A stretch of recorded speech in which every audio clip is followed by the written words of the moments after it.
Hello guys, welcome back to this channel. In today's video, I'm going to show you how you can remove unwanted object from your video using CapCut PC.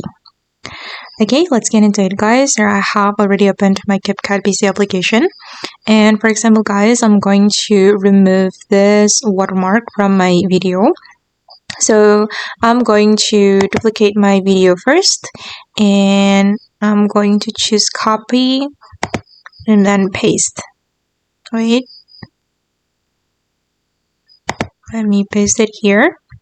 Okay, and then I'm going to use mask to cover this unwanted object. We can go to the mask and then add mask and choose the shape of the mask. And I'm just going to use this circle mask and take another part of your video to cover the unwanted object. I'm going to take this part. Okay, and you can adjust the size of the mask. Keep adjusting until you're satisfied.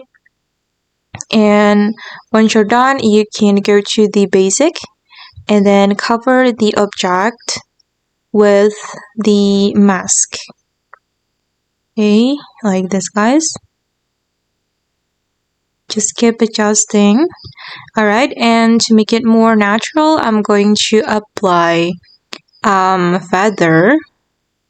Okay, increase the feather so it can blend with the object. Okay, as you can see that it looks better with the feather. Okay guys, and that's how we can remove unwanted object from our video using CapCut PC. I hope this video will be useful for you. Thank you so much for watching and bye.